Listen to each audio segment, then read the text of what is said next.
Le judo français marche beaucoup avec nos féminines, voilà, hein, où on a énormément de championnes du monde, voilà. Nos garçons sont à la peine parce qu'ils sont cachés derrière un arbre gigantesque et Teddy Riner. Quand tu as un très grand champion comme Teddy Riner, ça pourrait très bien suffire à une fédération. Voilà, ça peut suffire à un pays. Voilà. Et c'est vrai, qu'est-ce qu'on fait les gens derrière? Qu'est-ce qu'on en fait? Voilà. Et là, c'est quand même très très dur. Je vous prends un exemple, dire voilà, lorsque vous avez un jeune qui fait du sport de haut niveau, je vous prends un exemple. J'ai eu donc un élève qui a fait le sport-études à Orléans.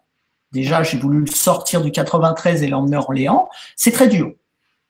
C'est pas simple. On est en France avec tout ce que ça comporte. C'est pas les États-Unis de Donald Trump, mais il y a encore des réminiscences quand tu viens du 93. Donc, il y a déjà ce travail-là à le suivre. Voilà. Ensuite, chaque élève, pour moi, même s'il veut faire une carrière un peu plus élevée, pour moi, il y a les études. Donc, entre autres, il y a le bac. Puis après, il y a eu la licence.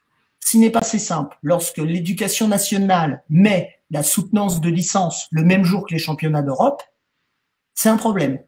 Donc, effectivement, il faut envoyer des mails à droite, à gauche, à droite, à gauche, on continue.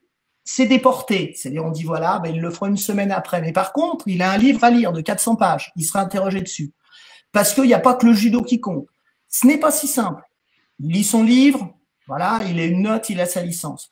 Mais pour dire simplement, ces classes, c'est à titre individuel. C'est-à-dire, c'est le professeur de judo, Patrick, qui va voir pour la licence, qui va avec le sport-études, qui voit lorsqu'il y a un changement de club, voire ne pas se faire arnaquer non plus dans les clubs et être pris pour justement avoir simplement un passe Navigo en disant merci beaucoup, j'ai eu un passe Navigo. Ce n'est pas si simple. Donc, mais la fédération ne la voit pas là-dedans. On la voit nulle part.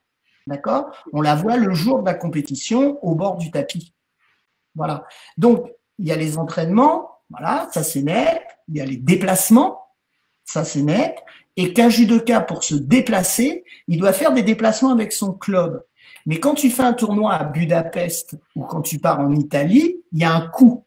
Et ça peut être fait que par des grands clubs. La fédération ne rentre pas en ligne de compte. Elle, la fédération, elle a ses 3 ou 4 ou 5 grands tournois mondiaux. Voilà. Mais pour être un beau compétiteur, il faut pouvoir voyager à travers le monde.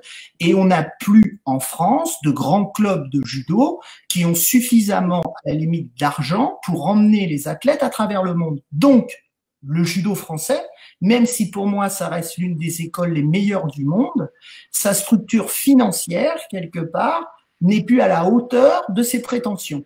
Mais on a Teddy Riner qui sauve un petit peu tout ça, qui cache un peu tout ça. Voilà. Moi, j'estime, à la limite, dans beaucoup d'autres pays, quelque part, bon, ils vont faire plus de compétitions, les champions. Beaucoup plus de compétitions. Alors, est-ce que les clubs sont mieux sponsorisés? Est-ce qu'ils partent un peu à la sauvage? Mais pour eux, c'est énorme. Quand tu viens d'un pays de l'Est, à la limite, même si tu dors dans ta voiture, quelque part, c'est un moyen de s'évader et de faire de la compétition. Nous, on est partagés. On s'est un peu embourgeoisé. Il faut quand même dire ce qui est par rapport au début. Il y a un embourgeoisement de la masse. Voilà. Tant mieux.